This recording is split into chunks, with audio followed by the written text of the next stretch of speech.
За мэцхэн өрхөн хүндэд үзэгчтэй MBC-нээс мэдээллийн хөтөлбөрийн баасан гарагийн дугаар эхэлж байна. Мэдээллийн товчрыг танилцуулъя. Энэ сарын 18-наас 19-ний шилжигчид нь дулааны 2 дугаар станцын үйл ажиллагаа турах цагаар дагуулжээ. Боловсрол соёлын байгууллагуудын удирдах ажилтны сургалт зөвлөгөө болж байна. Цагаан архын сум 450 гаруй малын хорвол гарчээ. Аймгийн засаг даргаар ахлуулсан ажлын хэсэг 100% сумын үйлчлэлтэй танилцлаа. Малчин сумд үйлчлэлт хүндэрч малын хоригдол 500 галт хүрээд байна. Тис суманд энэ жил 150 хүүхдийн дутуур байр баригдана. Тэргас суманд 194,584 мянган мал үйлчилж байна. Эдгээр болон бусад мэдээллийн дэлгэрэнгүй анхаарал хандуулна. Мэдээ хэлж байна. Өнгөрөгч 18-наас 19-ний шилжих шөнө дулааны 2 дугаар станцад гэмтэл гарсан байна. Үүнийг засварлах хоорондоо захиргаанд тасарсны улмаас дулааны доголдол үүссэн ч ажиллагааг хэвэн болгосон байна. Өнгөрөгч 18-наас 19-ний шилжих шөнө дулааны шугам сүлжээ 2-ын чиглэл буюу хуучнаар чулуун ЦТП-гийн 1-р гаргалгааны чиглэл оройн 20 цаг 27 минутанд гэмтэл гарч шугамын алдагдлыг засварлах ажиллагаа явагдажээ. Яг энэ үеэр MBC-ийн эрчим хүчний систем төрийн өмчт хувьцаат компани өмнө говь мянгатын чиглэл гэмтэл гарч дулаан дамжуулах төвүүд буюу дулаан хуваарлах төвүүд автоматар унтарч дулааны доголдол үүссэн байна. Үүнтэй холбоотойгоор дулааны 2 дугаар станц зуух сэлгэх давхар шаардлага гарч дулаан төр хугацаагаар сааджээ. Тиймээс уг байгууллагаас үүний талаар мэдээлэл хийж хэрэглэгчдээсээ хүлцэл өчөж байна. Өнгөрөгч 18-наас 19-ний шилжих шөнө дулаан дамжуулалтын 2-ын чиглэлд хуучнаар чулуун ЦТП-гийн 1-р гаргалгааны чиглэлд оройн 20 цаг 27 минутаас гэмтэл гарч шугамын алдагдлыг засварлах ажиллагаа явуулж байгаа үед MBC-ийн эрчим хүчний систем төрийн өмчт хувьцаат компани өмнө говь мянгатын чиглэлд гэмтэл гарч дулаан дамжуулах төвүүд буюу дулаан хуваарлах төвүүд маань бүгдээрээ автоматар унтарч дулааны бас доголдол үүссэн. Энэтэй холбогдуулаад дулааны станцд маань зуух сэлгэх давхар шаардлага гарч дулааны ажиллагаанд төр хугацаар доголдсон. Бид нэр шуурхай ажиллагаа явуулж зуухаа сэлгэн залгаж дулаан дамжуулалт төвөдөө хэвийн ажиллагаанд нь буцаа залгаж иргэдийн халаалтыг бол хэвийн хэмжээнд хүргэсэн. Засварын явцад тог тасарсантай холбоотойгоор засварын ажиллагаанд маш удаан хугацаагаар үргэлжилсэн. Гэмтэл маань Марал супермаркетын зоорын давхарт пар задарч ус алдсантай холбогдуулаад гэмтлийг олж илрүүлэхэд жоохон хүндрэлтэй байсан. Засвар үйлдвэрээ хийгээд шөнийн 2 цагт дулаан шугамын ажиллагааг хэвийн ажиллагаанд нь буцаан оруулсан. Засвар үйлдвэрээ удаашрсантай холбоотойгоор дулаан халаалт доголдсонд бол иргэд хөлжнөөс хөлцөд өсөж байна. Уг гэмтэл нь Марал супермаркетад пар агарч ус алдсантай холбоотой гарчээ. Гэмтлийг олох гэж нэлээд цаг алдсныг холбогдох байгууллагаас мэдээлсэн юм. Дараагийн мэдээ хүргэе. Аймгийн хэмжээнд их боловсрол соёлын байгууллагуудын удирдах ажилтнуудын сургалт зөвлөгөө болж байна. Тус зөвлөгөөнөөр боловсрол соёлын байгууллагуудын 2017 оны хийгдсэн ажлыг ярилцахаас гадна 2018 оны ажлын төлөвлөгөөгөө боловсруулсан байна.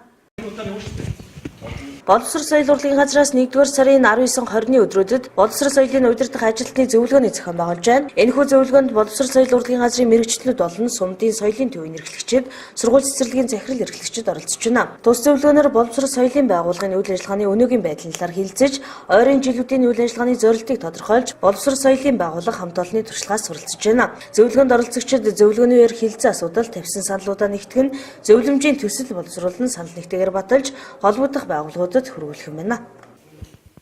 2018 оны 1-р сарын 19-наас 20-ны өдрүүдэд Улс аймгийн боловсрол соёл урлагийн салбарын удирдах ажилтны нэгдсэн сургалт семинарыг зохион байгуулж байгаамаа.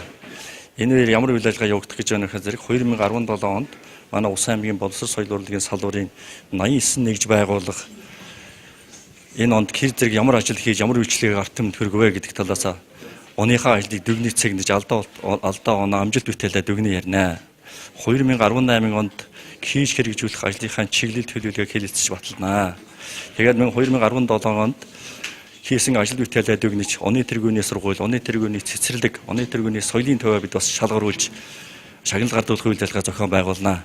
Үндсэндээ энэ бол нэгтгэж хэлэх юм бол ажлаа дүгнээд дараачийн оны ажлаа тодорхойлох юм боловсрол соёлын салбарын удирдах ажилтнуудын нэгдсэн сургалт семинар болж байгаамаа. Энэ ажиллагаа маань 2 өдөр үргэлжилнэ. Энэ өдөр 19-ний өдөр бол сургуулиуд, цэцэрлэгүүд, соёлын төвүүд тус тусдаа салбарлаад 2017 онд хийж хэрэгжүүлсэн ажлаа маш товчхон эрдэнэ талаас харуулсан юм тайлангууд тавина. Энэ тайлангуудыг яагаад тавьдığım бэ гэхээр зэрэг бусад сургууль, цэцэрлэг, соёлын төвүүдийн ижил байгууллагууд ямар ажил, ямар тэргуун туршлагыг хэрэгжүүлсэн бэ гэдэг талаас нэг талаасаа бие биенээсээ суралцсан. Нөгөө талаасаа бие биенийхээ ажилд өөрсдөө бас үнэлт өгч, үнэлгээнд бас уралцааны аргаар үнэлгээгээ хийн гэсэн ийм утгаар ингэж тайлан хэлэлцүүлгээ бид одоо сүүлийн жилүүдэд яваад кэвшчихсэн байна. Энэ тайлангууд маань сүүлийн жилүүд бол улам боловсронгуйлж, урдан зүгээр ажлыг тоолчиж ярьдаг байсан бол өнөөдөр тооцож үр дүнгийн ярьдаг ийм тайлан хэлбэрлэл одоо шилжиж байгаамаа. Сургуульд 2 өдөр үргэлжлэх бөгөөд 19 сумын соёл боловсролын байгууллагын дарга эрхлэгч нар туршлагаасаа хуваалцж байна. Дараагийн мэдээ хүргэе. Аймгийн засаг даргын зөвлөх мигмар сүрэнгээр ахлуулсан ажлын хэсэг цагаан хархан сумд ажиллалаа. Тус сумын хувьд цас их орж хүйтэн байгаагаас малын хорогдол гарчид 500 хүрсэн байна. Цагаан хархан сумын жил зуншлаг муутай цас их орсноос үйлжилт хүндэрч малын хорогдол 500 хүрээд байна. 2017 онд цагаан хархан сумын мал 5 төрөлтөө өссөн ч цас их орж хүйтэрсэнд холбоотойгоор малчид зутарч эхэлжээ. Тунтаг бол энэ жил 2017 оны жилийн эцээр нийт 139 өрхтөө 139 өрхөөс 122 нь малч өрх, мөн 5 мал өрх, 12 малгүй өрх байгаа. За нийт 17 оны жилийн эцсийн мал тоолгоор бол 61155 толгой мал тоолуулсан. Үүнээс тэмээ 263, адуу 2538, үхэр 1973, хонь 29720, ямаа 26661 гэсэн толгой малыг бол тус тоолуулсан байгаа. За манай бол энэ хөдөөний байгуу дотроос харьцангуй хүн амлалтай өрхийн тоогоорч тэр малаарч тэр хүн ам малын тоогоор бол олоо. Тийм учраас ер нь үйлчлэлтийн байдал бол гайгүй орж байгаа өрх гэж ер нь байхгүй. 122 малч өрх бол бүгдээрээ л хүндэрсэн байгаа. Намар бол бас зас ороог багт идэгдсэн. Мөн дээрээс нь энэ 12 сарын сүүлээр зас их орсон. Ард талдаа бол нэг 14 өрх байгаа. Түүний эсэст нь бол одоогор маш очихгүй байгаа. Зарим өрхөд болохоор цаашаа бүр отор хийгээд жижиг гэртээ хүнз мөнцөнд бол отор хийгээ явцгаасан. Тэнд бол нийт нэг 30 гэдэ иргэн байгаа. 0-5 насны нэг 4 хүүхэд байгаа. За мөн говь талдаа бол бас үүс муутай тэмээнаар өөргээд ар гээд манайх бол 4 хэсэгт үйлждэг. Дөрвөлээ үйлчлэлт бол хүнд байгаа. Дээрэс нь адуу бол 2538 адуу байдаг. Манайхан адууга намар 11 сарын ихээр бүгдээрийн гин бол хурал хийгээ шийдвэр гаргаад давуулсан. Үлжээдээд үүс муутайгийн хажуугаар адуу бол үйлчлэлт хөндрүүлж болзошгүй байна гэдэг утгаар арлуу давуулж ирсэн, ард засыг орсон.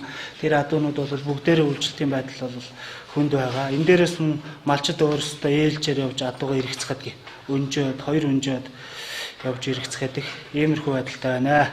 Үйлчлэлтэр нь одоо таарав шүү. Одоо мал өгч эхэлж байна. 100 өвс хараагүй тэгээд одоо тэр дээргүй өвс хараагүй тэн дээр оройч ирж байгаа их цас орсон, цас дотоош ураад хатуур болчихсон. Мал идэх юм байхгүй тэгээд энэ ч одоо их хүүтэн байна шүү дээ. Энд бол маш хүүтэн байна. Тэгээд одоо малч нэг өвлөн малч чинь тэгээд яг хоо гидсэндээ юм уу малч чинь даараал тэгэл үегдэл ингээл осгоод өгчих юм шүү дээ. Тэгээ манай хүүгийн манай хоёр нь нийлээд нэг 100-аас сарлгаас одоо тэрнээс нь 20-д нь орогдож байна. Одоо тэгээ бас өгөхөр юм байна. Би нэг баахан тугал оруулж ирж чинь тугал бюро үнээч хэл байна оруулж ирж чинь төв рүү орж ирж тийчээж байна. Тэгээд одоо энэс хойш ингээл энэ чигээр үйл улмал хүндэр нь л дээ. Одоо боог масан ч гэсэн тэгэл урга шиг бол модж байна одоо мосон борлонд бол сугаранд нэг яах уршууч шиг хийгээл тэгэл нэг үжиг гидсэн авчихсан. Ийм л байна. Одоо тэгэл дулаарахгүй ингээл үйл чинь цаг яагаад хүрт байна. Их эрт байна. Их л сотроо байна. Одоо ер нь тэгэл сууд болчлаа л да чи. Цагаан хархан суманд он гарсаар хүйтнэр чангар шөндөө хасах 40 хэмт онж байгаа нь малын орогдол гарахгүй шалтгаан болж байгаа юм байна. Ийхүү эдгээр сумдад ажилласан ажлын хэсгийн дүгнэлтээр аймгийн онцгой комисс хуяаралд оролдож цаг үетэй холбоотой чухал шийдвэрүүдийг гаргаж тусламж дэмжлэг үзүүлэхээр боллоо. Дараагийн мэдээ хүргэе.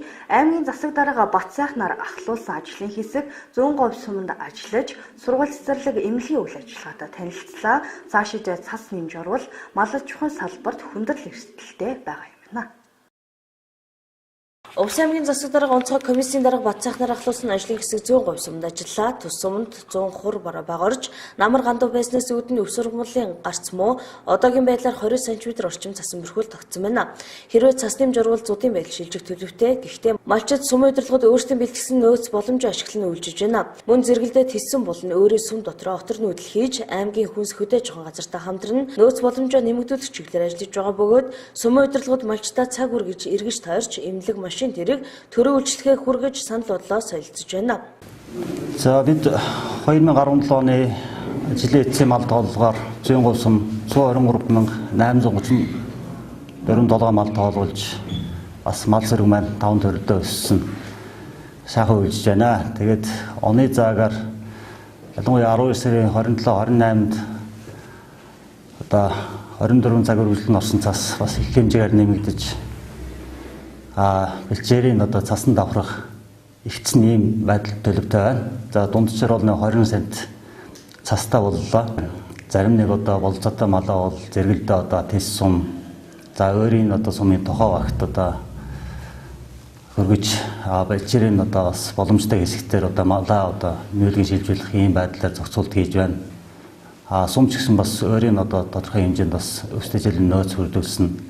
За малчтаа бас эргэж тойрч нөхцөл байдлыг бас судалж тандаж за тэр хэмжээгээр одоо гарсан нөхцөл байдал дээр бас дүгнэлт хийгээд өвсдөжлөө хуваарлах ийм ажлуудыг хийж байна. Энэ цаг үед бас аймгийн засаг дарга ахлуулсан ажлын хэсэг манай сумд ажиллаж байна. За энэ нөхцөл байдлаа бас аймгийн удирдлагуудаа бас танилцуулж халуусаар одоо мэдээлэлээ бас солилцож хамтарч ажиллахдаа газар дээр ажиллаж байгаа нь бас бидний ажил бас тохиомтой байна.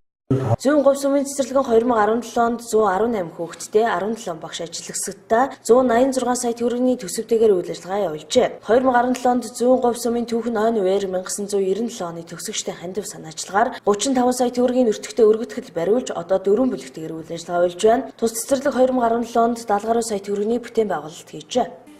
Манай сумын хүүхдүүд маш олон учраас удаа аймаг сум улсын хурлд шаардлага тавьснаар 2006 онд 6-8 харьцаатай нэг өргөтгөлийг бариулсан. Бидний байр багтаамж маш муу учраас 2017 онд сумын маань түүхэн ой болоод 1997 оны төгсөгчдийн хандив санаачлагаар 35 сая төгрөгийн өртөгтэй өргөтгөлийг бас бариулаад одоо бид нар ингээд өргөн бүлэгтэйгээр үйл ажиллагаагаа явуулж байгаа билээ.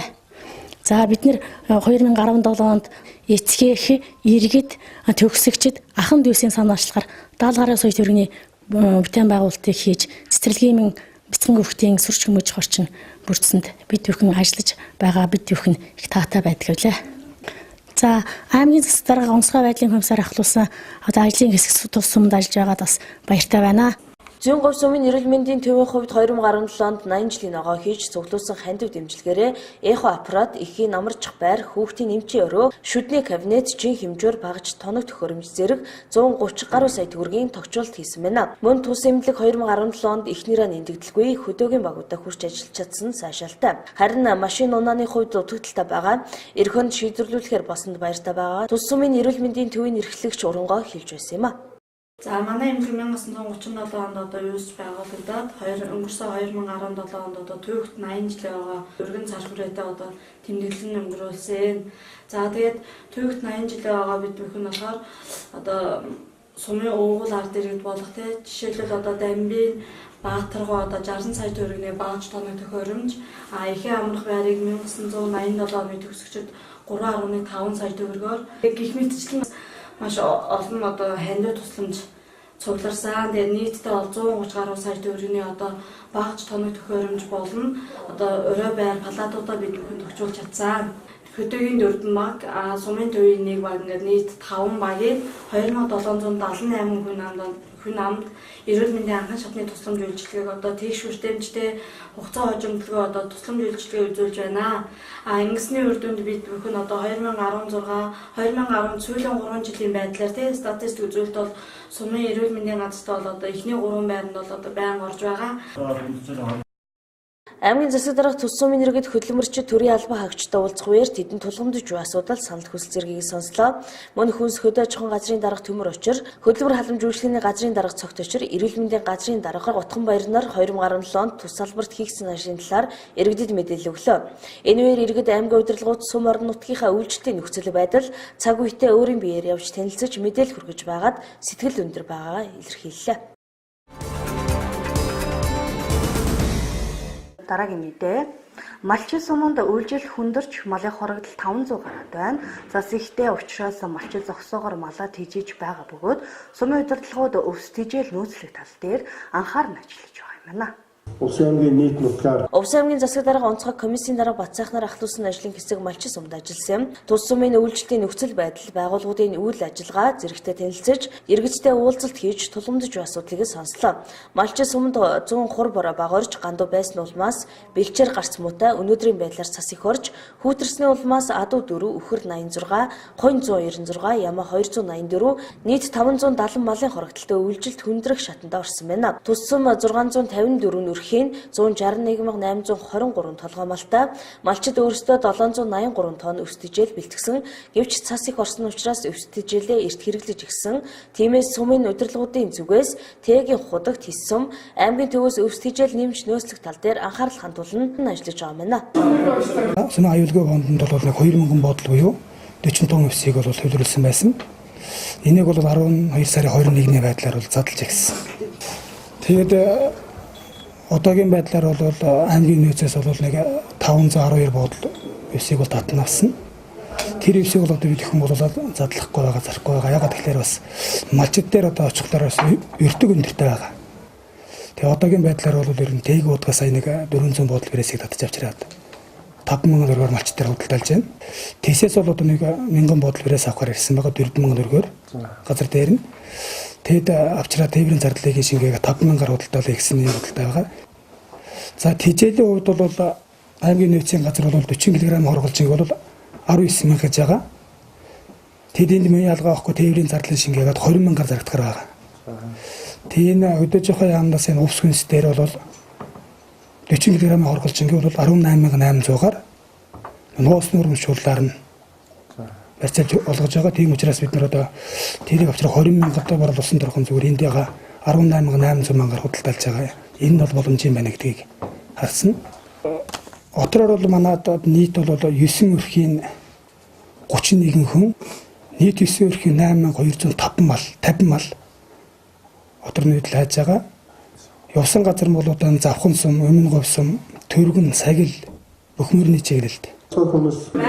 Ажлын хэсэгт аймгийн засаг дарга намын газрын хяналт шинжилгээ үнэлгээний дотоод аудитын хилцээний дарга Баяртайхан цэцэг, эрүүл мэндийн газрын дарга Утган Баяр, боловсрол соёл урлагийн газрын дарга Дашнэм, хүнс хөдөө аж ахуйн газрын дарга Төмөр Учир, хөдөлмөр халамж үйлчлэгийн газрын дарга Цогт Учир, онцгой байдлын газрын гамшигаас хамгаалах улсын хяналтын байцаагч Жанибек нар хамт ажиллалаа. Тус сумын иргэд төрийн байгууллагын ажилтнаа хүрэл хийх үеэр өөрсдийн санал хүсэл тулгамдж буй зүйлээ хэлж үйлжилт хүндэрсэн байгаа. Энэ үед хөдөө сумын иргэдийнхээ санал хүслийг сонсож ажил үйлчлэгээтэй танилцж байгаад баяртай байгаагаа илэрхийлсэн байна. MBC-с мэдээллийн хөтөлбөр үргэлжилж байна. Тис сум 2017 оны малын эцсийн тооллогоор малаа 5 төрөлтөд өсгөж аймагтаа 1-р бичигдсэн байна. Тус сумын хувьд өвлжилт хэвэн үргэлжилж байгаа юм байна. Улсын аймгийн засаг дарга онцгой комиссийн дарга Бацаахнаар ахлуулсан ажлын хэсэг Тис сумд ажилласан юм. Энэ үеэр төрийн байгууллагуудын нөхцөл байдал, үйлжилт зэрэгтэй танилцж, иргэдтэй уулзалт хийж тулгамдж буй асуудал санал хүслийг сонслоо. Тис сум 2017 онд жилийн эцсийн мал тооллогоор 285,349 толгой малтай олуулж, аймгийн хэмжээ 1-р жагсан байна. Сумын үйлжилт хэвэн бөгөөд нэгдсэн дулаанд бүрэн хамрагдаж, байгууллагууд хэвийн үйл ажиллагаагаа явуулж байна. Мөн нүүрс түлээний 10-аас 15 хоногийн нөөцтэй ажиллаж байна. Цаашид цас орж хүүтнэр чангарвал тухай бүртэн арга хэмжээ авч малчид иргэдийн нийтийн хурлын төлөөлөгчтэйгээ хамтран ажиллагаар төлөвлөж байгаа юм байна.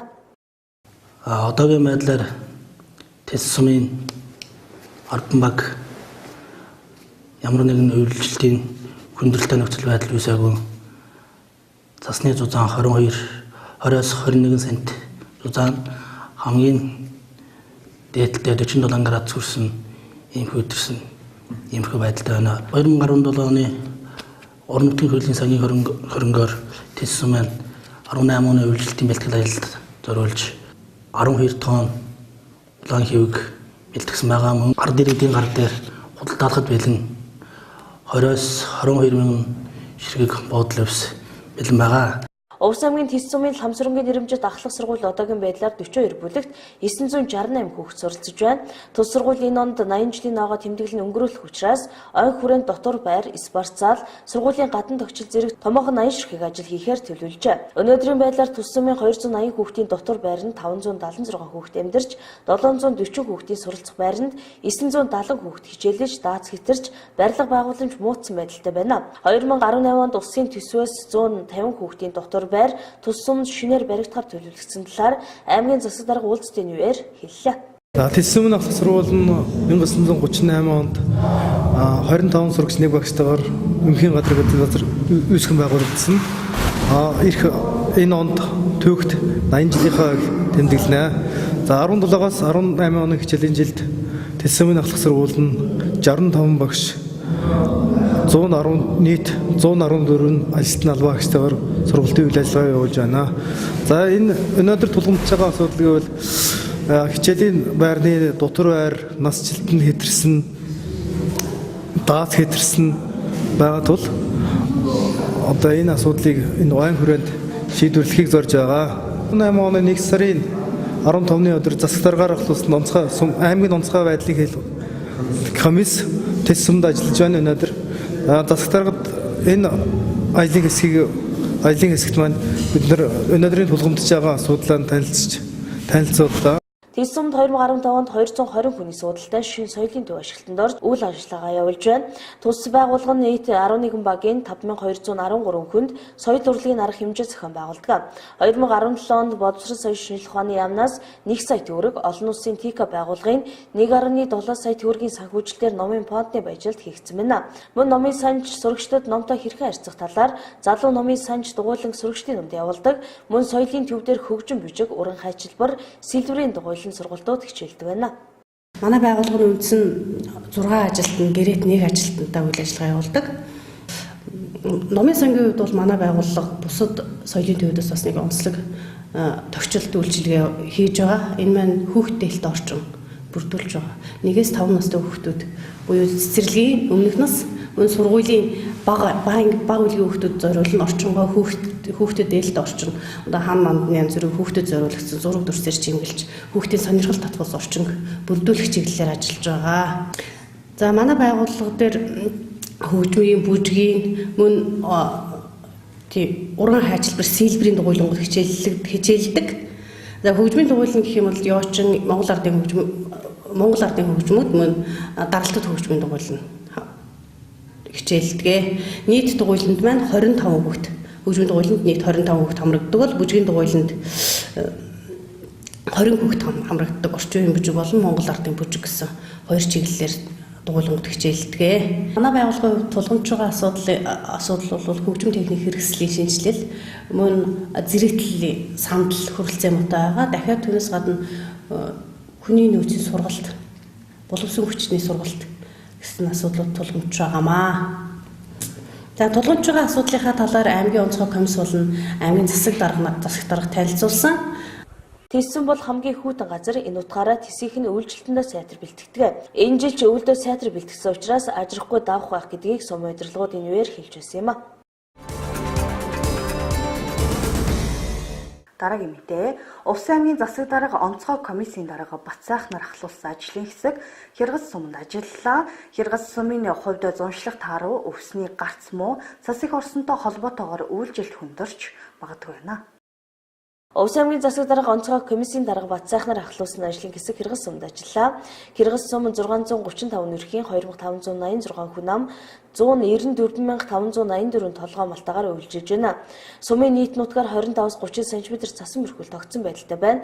Малчид өөрсдөө 900 тонн овс, 80 тонн гар тижэл, 585 тонн хужир шүү бэлтгэсэн. 2017 оны 12 дугаар сараас 2018 оны 1 дугаар сарын 20 хүртэл малчид өөрсдийн бэлтгэсэн өвс тижэл хэрэглэж дууссан тохиолдолд сумын подны өвсийг олгохоор хуваарлт хийжээ. Тус сумын хувьд цас их орсон хэдий ч одоогоор хорогдолгүй хэвний үйлчилж байна. Энэ нь сүүлийн жилүүд бол тасралт төв аж ахуйн салбарт бол өсөлттэй явж байгаа. За аймгийн хэмжээнд бол алын тоо толгоогоор бол дөрөвд явдаг. Тэгэхээр бас сумын бас онцлог давуу талууд байдаг. За энэ дээр үндэслээд бас өвлдөр үйлчлэгээ ажлын байр гаргах ажлууд бас явагдаж байгаа. За тэгээд энэ чиглэлээр бол бид нэр бол яг сумар нутагтаа за нарийн боо гутлын цех зөөлөдөл за түүхэд ингээд жимс ингээд яг өөрийн бас бүтээгдэхүүн боловсрол брэнд болох бүтээгдэхүүнтэй болсон. Тэгээд за бэлчээр ашиглалтын чиглэлээр бид нэр бас энэ цаг хугацааг олж харж урд онд бол бас оны сүүлээр айлуудыг бол хуваарлалт хийх ажлуудыг хийсэн. Тэгээд керосин нуурын хөөнд бол бас 12 сарын 1 хүртэл бид нэр бол айлуудаа бас байлгаж байгаад за 12 сарын 1-ээс одоо ингэж үйлжиндээ гаргаж 1 сарын хугацаанд бид нэр үйлжиндээ бол ирсэн байна. Энэ хожир шүү за өсдөжлийг бол малчдаг л энэ жил бол өвс сургац байхгүй учраас бол бусад зэрэгэлдээс баруун турун за тэгээд улаан гомоос ингэж татчихсан байна. Малчид бол одоо яг өөрсдөө яг өвсдөжлийг болцсон нь бол айлууд байхгүй байна. Хөдөө багууд сумын төв хооронд бол зам хаагдах асуудлууд бол байнга гарч байгаа. Яг тэгэхээр цас шуурга бол гинтийн болж байгаа учраас бол зам хаагдж байгаа. За энэ замуудыг бол бид нэр бол бас төрийн албан хүчтэй хүчээр ингээд тогтмол гараад явж байна.